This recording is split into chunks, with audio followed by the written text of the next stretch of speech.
A lot of the most popular boss fights tend to come from very high energy video games. Senator Armstrong, the Guardian Ape, Death or Robot. All these fights have moments where every reflex can count if you want to beat them. This makes a lot of sense when you consider that a lot of people probably want their fight to feel like big, important, dramatic, kind of blood pumping. What I found interesting is that turn-based games, often RPGs, have to design their bosses instead around strategy and game knowledge. The bosses of Cassette Beasts, a turn-based creature collector with similarities to a certain franchise owned by a certain company, are all embodiments of certain human ideas. Papatox is the embodiment of puppetry, Nowhere Monarch is the embodiment of consumerism, and Babelith, my favorite one, is the manifestation of ignorance, meaning he thinks the next Smash Bros. Will add Waddle Dee as a fighter. I want to go over why he works so amazingly, thematically, and in his boss fight. Babelith's whole design is quite clever. He's designed and named after the Tower of Babel, a story from the Bible about a group of men wanting to prove themselves greater than God and building a tower that reaches the sky. In turn, God punishes them by scrambling all their languages. This is sort of meant to explain where all the varied languages from the ancient world come from. Their lack of knowledge of one another's dialects means the project can't continue, and they have to abandon the tower. The Tower of Babel was said in Genesis to have been constructed in Shinar, a region of what we now know is meant to be the Kingdom of Babylon.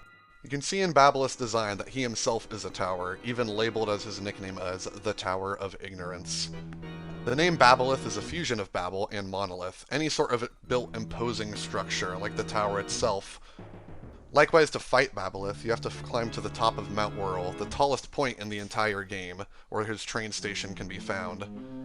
Once you reach the highest of heights, you come face to face with ignorance itself, much like what happened in the Bible, written by Jesus, you know. The X's over his eyes and red makeup or blood seem to imply that Babelith is either blind or refuses to see what's around him.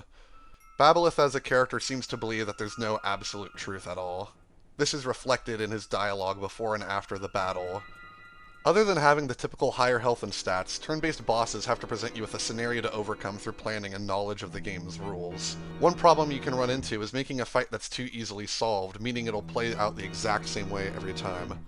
I really adore Paper Mario and the Thousand Year Door, but a shocking amount of its boss fights can be beaten with a charged power bounce, a combination that's not at all difficult to acquire. Fortunately, this knowledge isn't immediately obvious, and many of its bosses, such as Tubba Blubba or Huff and Puff, have gimmicks that force you to engage with them. Babelith's fight employs a lot of strong moves that also suit his odd personality. Brick Blast shoots discount Legos, fitting his childish drawing style. Wonderful 7, one of the game's strongest moves, summons a random world monument, or monolith, that blasts you with a high-powered beam that inflicts a random debuff onto your character.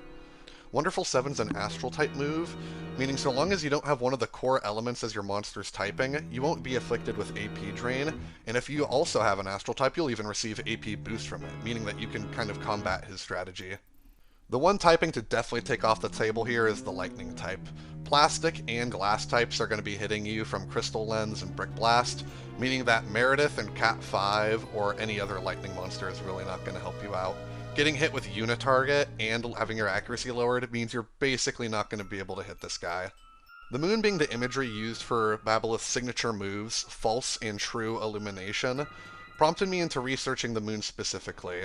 I never knew that the Babylonians were the first ones to come up with the art and science of astrology, studying the stars and heavenly bodies to try to make premonitions. It's also interesting to note that the monuments shown when Wonderful 7 inflicts confusion, just as false illumination does, is the Colossus of Rhodes. This world wonder was destroyed long before it could ever be found, and no definitive depiction of it was recorded in any known period art, meaning we're confused to its appearance. Just as Babel itself is a monument unconfirmed to even be real, far more likely to be one of many ziggurats that the ancient Babylonians constructed.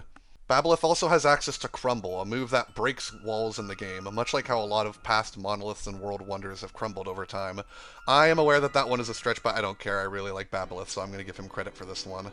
He even repeatedly uses Bad Joke, a move that tells a pun and does nothing else, which shows Babelith seems to not take all of this very seriously.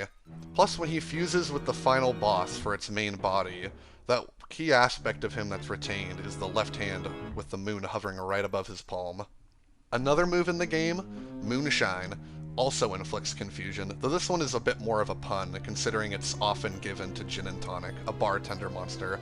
What can make Babelith a lot more dynamic and interesting to fight compared to other archangels is how random he can be.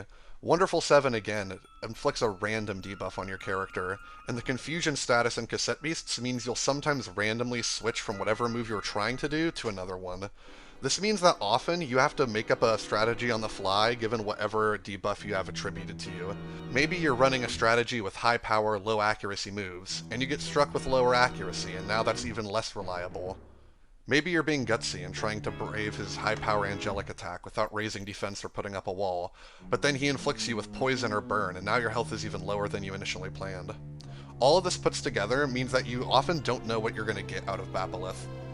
One could argue that Babelith relying on what's basically RNG means he lacks a defined fighting style or strategy, but I'd argue that the game has enough complexity and control over what you can do with your monsters that it sort of doesn't matter. Again, you can come into it with the right typing that he won't have an advantage over you, or you can even gain an advantage over it. Plus, there are loads of stickers that can make you immune or resistant to certain debuffs.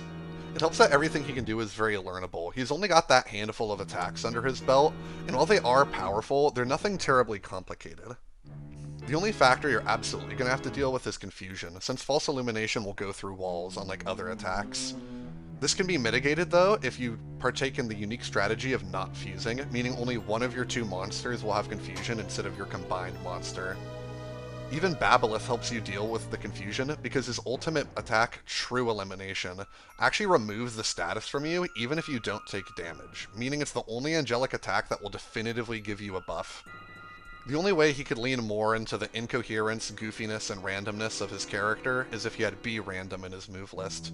This allows the user to use any random move in the game, but that would go a little too far in the he can just do whatever he wants territory, plus they wouldn't be as thematically fitting as most of his other moves.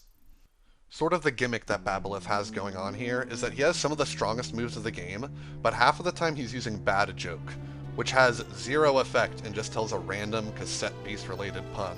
I like the dichotomy of knowing that half the time he's doing nothing, and the other half of the time he's hitting you with broken ass Wonderful 7. Fortunately though, even with these strong moves under his belt, you're not going to have to worry about being overwhelmed as a newcomer. Cassette Beasts is an open world game that lets you tackle just about any boss in any order. However, Babelith and in turn Mount Whirl are locked behind the Vine Ball climb ability. You can only get this by beating a level 40 Super Jellyton, meaning that you're not going to just stumble across this guy. Of all the Archangels in Cassette Beasts, my boy Babelith here most perfectly marries all their themes and battle style into one poorly drawn package. As someone who's replayed this game over and over, having such a bizarre and unpredictable boss is one I'm always eager to reach. The contrast of religious imagery and goofy hijinks he presents gives Babelith enough merit to earn that cute little crown over his head.